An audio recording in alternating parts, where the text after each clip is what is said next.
Hello everyone, welcome to my channel.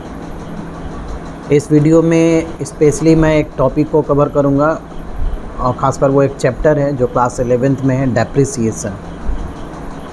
इस chapter का जो थ्योरेटिकल पोर्शन है मैं उसको पहले कवर करूंगा, उसके बाद जो बोर्ड है बोर्ड पे मैं प्रैक्टिकल प्रॉब्लम को सॉल्व करूंगा और उसमें आप देखेंगे कि किस तरह से आप अकाउंट ओपन कर सकते हैं और क्या क्या प्रोसेस उसमें आप फॉलो करेंगे।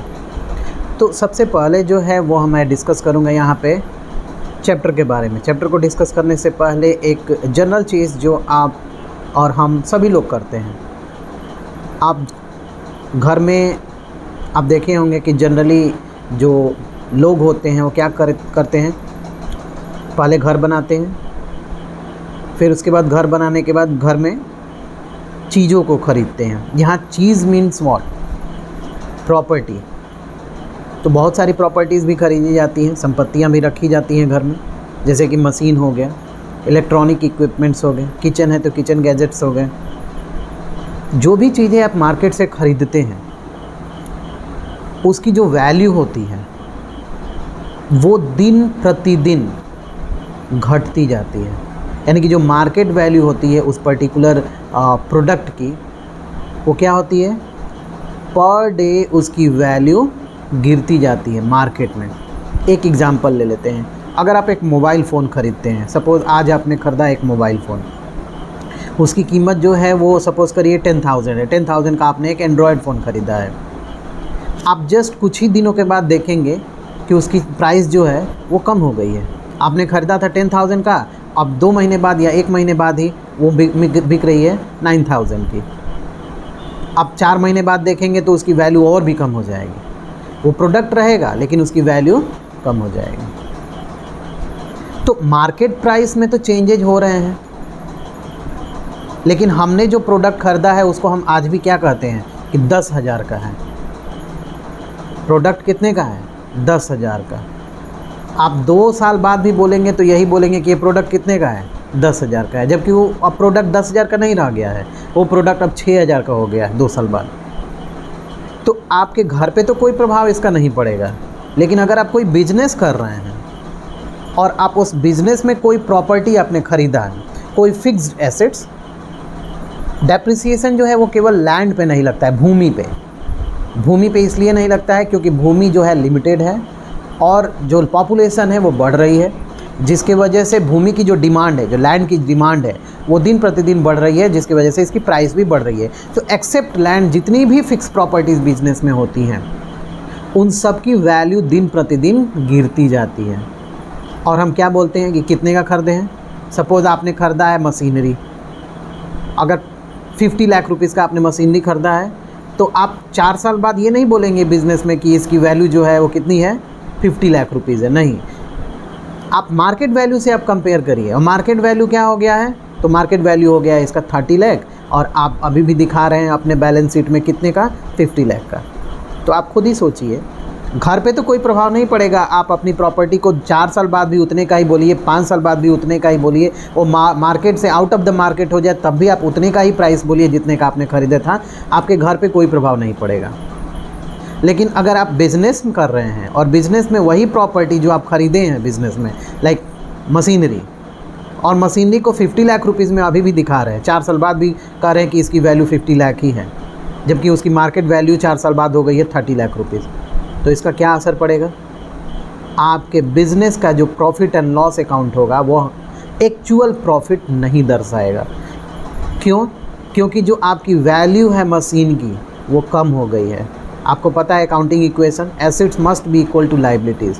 तो यहाँ एसेट्स तो आप 50 लाख दिखा रहे हैं अपने बैलेंस शीट में, लायबिलिटीज़ तो 50 लाख हैं, लेकिन एसेट्स आप 50 लाख दिखा रहे हैं मशीन की, जबकि उसकी वैल्यू 30 लाख रुपीज़ हो गई है। तो अब ये कहाँ बराबर है? एसेट बराबर लायबिलिटीज़ कहाँ रहा? लायबिलिटीज़ तो 50 लाख है, लेकिन एसेट्स तो एक्चुअल में 30 लाख की है। आप दिखा कितने की रहे हैं? आप 50 लाख की दिखा रहे हैं। क्यों दिखा रहे हैं भाई? क्योंकि आप जो है बिज़नेस में जो भी प्रॉपर्टी आप ख़रीदते हैं उसकी जो रिकॉर्डिंग की जाती है वो हिस्टोरिकल कॉस्ट बेसिस पे की जाती है। हिस्टोरिकल कॉस्ट बेसिस का मतलब ये होता है कि जिस वैल्यू पे, जिस प्राइस पे आप प्रॉपर्टी को टेक ओवर करते हैं, आप ख़रीदते हैं, वही प्राइस आप रिकॉर्ड करते हैं, और उस प्राइस में आने वाले जितने भी साल उसके, जितना साल का वो उसकी लाइफ है उस प्रॉपर्टी की, उतने साल तक उस प्रॉपर्टी को आप उसी वैल्यू पर दिखाएंगे। तो क्या ये आपका जो भी कॉस्ट, हिस्टोरिकल कॉस्ट है, इस मेथड को आप फॉलो कर रहे हैं, इस कंसेप्ट को आप फॉलो कर रहे हैं, तो क्या आप एक्चुअल कॉस्ट को दिखा रहे हैं?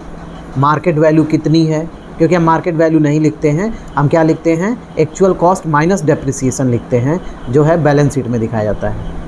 तो अगर डेप्रिसिएशन आप नहीं चार्ज करेंगे तो क्या आपका ये जो प्रॉपर्टी है वो एक्चुअल वैल्यू को रिप्रेजेंट करेगा? मार्केट वैल्यू के बराबर तो नहीं करेगा, लेकिन क्या उसकी वैल्यू घटेगी? नहीं, वो उसकी वैल्यू उतनी ही रहेगी जितने की आपने 4 साल पहले ख़रीदा था।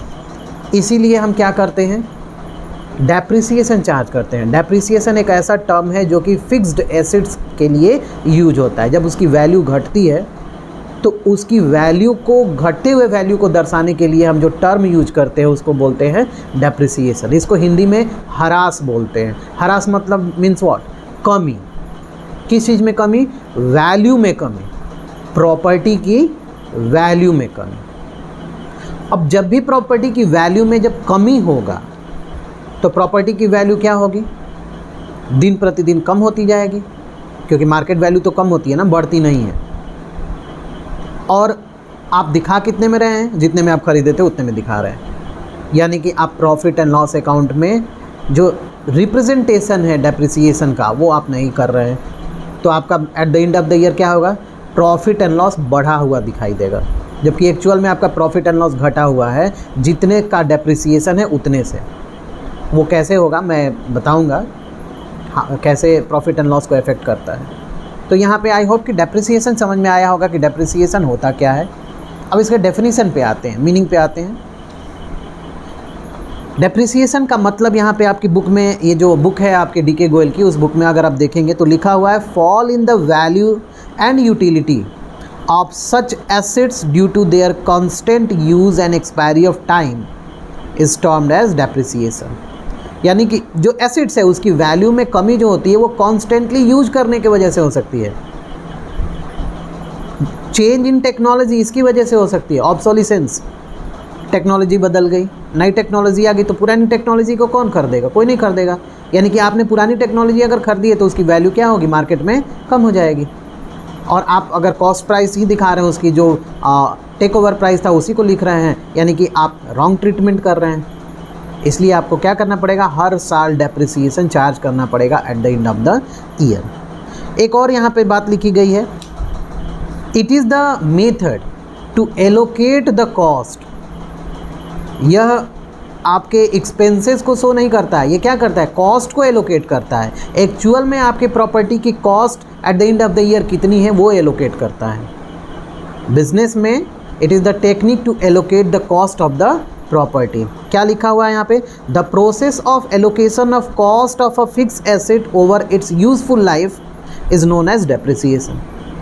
सो it is the process of allocation of cost of the property. Property की वैल्यू को, कॉस्ट को आप एलोकेट कर रहे हैं कि वो अगले साल कितने की है, उसके अगले साल कितने की बची है, उसके नेक्स्ट ईयर कितने की बची है, जितने ईयर का उसका लाइफ टाइम है। एस्टिमेटेड लाइफ हर एक प्रॉपर्टी की एक जीवन होता है, 10 साल, 15 साल, 5 साल। उसी के बेसिस पे आपको गारंटी या वारंटी मिलता है। अब उस पीरियड के बाद अगर आप जाएंगे उसके गारंटी सर्विस लेने के लिए तो वो नहीं देगी कंपनी। क्यों? क्योंकि उसका टाइम ओवर हो गया है। उसके बाद भी अगर चल रही है तो बहुत अच्छी बात है, चल रही है, आप यूज करिए, चल रही है तो।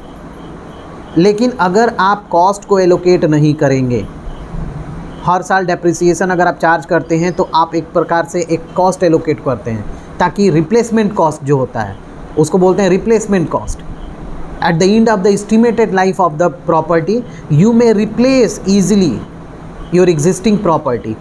आप मशीन खरीदे हैं 50 लाख रुपए की, 10 साल उसका एस्टिमेटेड लाइफ है। अगर हर साल अगर आप 1 लाख रुपए भी डेप्रिसिएशन अगर चार्ज करते हैं 20% के हिसाब से, हर साल 1 लाख रुपए भी अगर डेप्रिसिएशन आप चार्ज करते हैं तो 10 साल में कितनी रुपए आप ट्रांसफ़र कर देंगे? 10 लाख रुपीज़।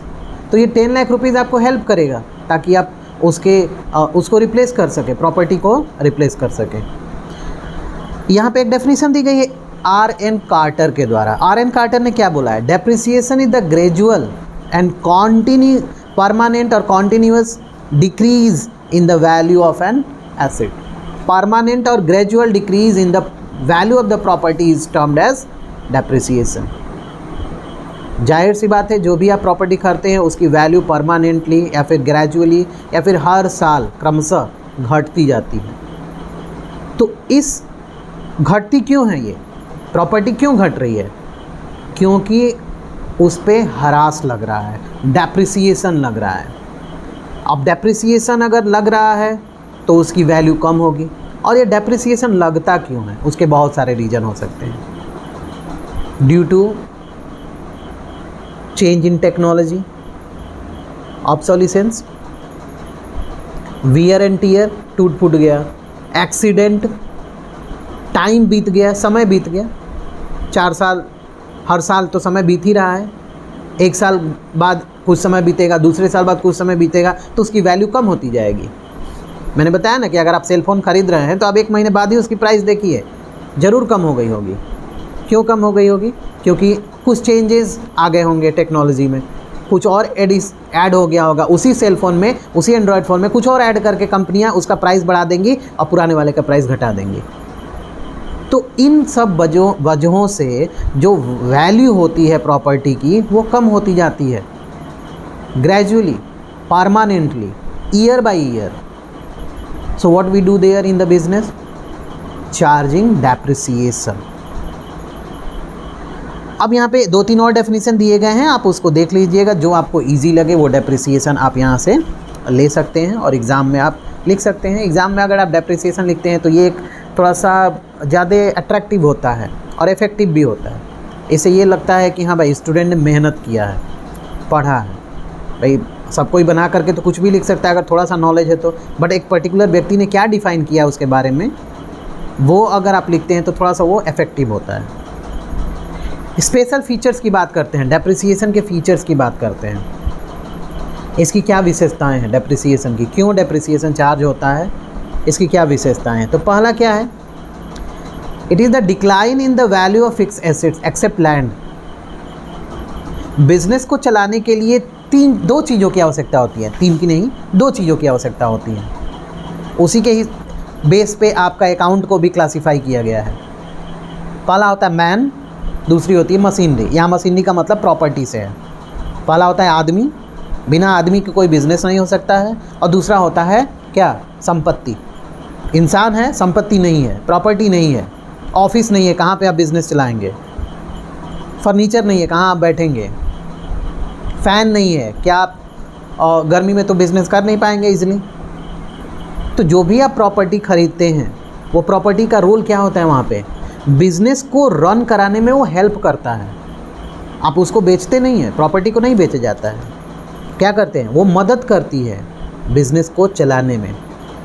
तो बिज़नेस में जो भी आप प्रॉपर्टी खरीदते हैं, फिक्स प्रॉपर्टी, फिक्स नेचर की, जिसमें आप ह्यूज इन्वेस्टमेंट किए हैं और जिस पे रिटर्न आपको आने वाले कई सालों तक मिलेगा, उसको फिक्स प्रॉपर्टी बोलते हैं। लॉन्ग टर्म प्रॉपर्टी आप कह सकते हैं। तो ऐसी जो प्रॉपर्टी होती है, एक्सेप्ट लैंड, मैंने पहले ही बताया कि भूमि पे कोई डेप्रिसिएशन चार्ज नहीं होता है, क्योंकि भूमि की जो वैल्यू है वो क्या होती है? बढ़ती जाती है। बिल्डिंग, इस पर डेप्रिसिएशन चार्ज होगा।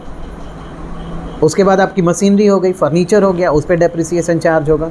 तो जब आप डेप्रिसिएशन चार्ज करते हैं तो वैल्यू क्या होती है? कम होती जाती है। तो ये क्या है? Decline in the value of the fix assets except land. Depreciation क्या करता है? फिक्स एसेट्स की वैल्यू को कम करता है ईयर बाय ईयर। दूसरा क्या है?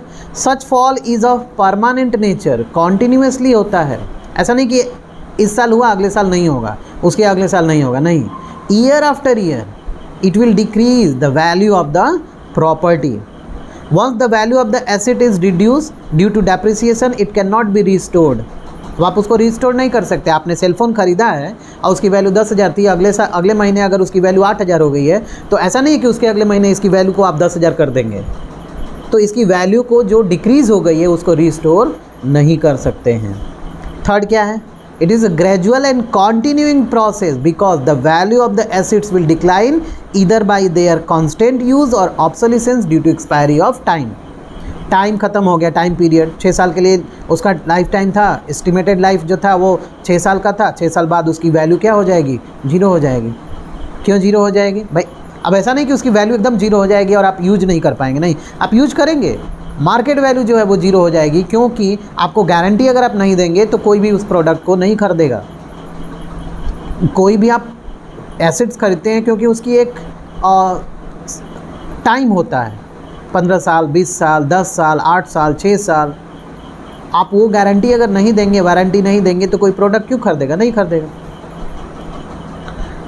फोर्थ है, depreciation is not the process of valuation of asset, means this technique is not there to value the fixed assets except land.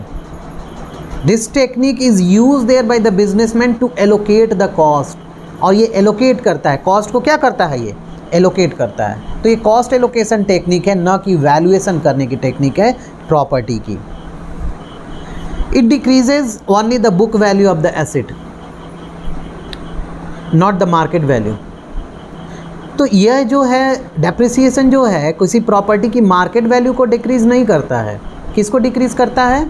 उसके कॉस्ट को डिक्रीज़ करता है, बुक वैल्यू को डिक्रीज़ करता है। कितने का आप कर देते तो अगली साल उसमें से आप डेप्रिसिएशन घटा करके लिखेंगे, बुक वैल्यू में से घटाएंगे। मार्केट वैल्यू अगली साल क्या है उसमें से नहीं घटाएंगे। सपोज अगर आप 20 लाख की अगर प्रॉपर्टी खरीदते हैं तो नेक्स्ट ईयर 20 लाख में से अगर 50,000 अगर आप डिक्रीज़ कर रहे हैं तो ये बुक वैल्यू में से आप कर रहे हैं। और नेक्स्ट ईयर सपोज करिए उसकी मार्केट वैल्यू अगर 15 लाख है, तो इसका मतलब ये नहीं कि डेप्रिसिएशन जो है उसके मार्केट वैल्यू 15 लाख में से घटाएंगे, नहीं, आप उसकी बुक वैल्यू में, बुक वैल्यू का मतलब क्या होता है? जो वैल्यू आपने अपनी बुक में रिकॉर्ड किया, अपने बैलेंस शीट में एसेट साइड में लिखा है, उसको बुक वैल्यू बोलते हैं। अब उसमें से आपको डिक्रीज़ करना है। ऐसा नहीं कि अगले साल उसकी मार्केट वैल्यू 15 लाख हो गई तो आप 15 लाख में से घटाएंगे, ऐसा कुछ भी नहीं है।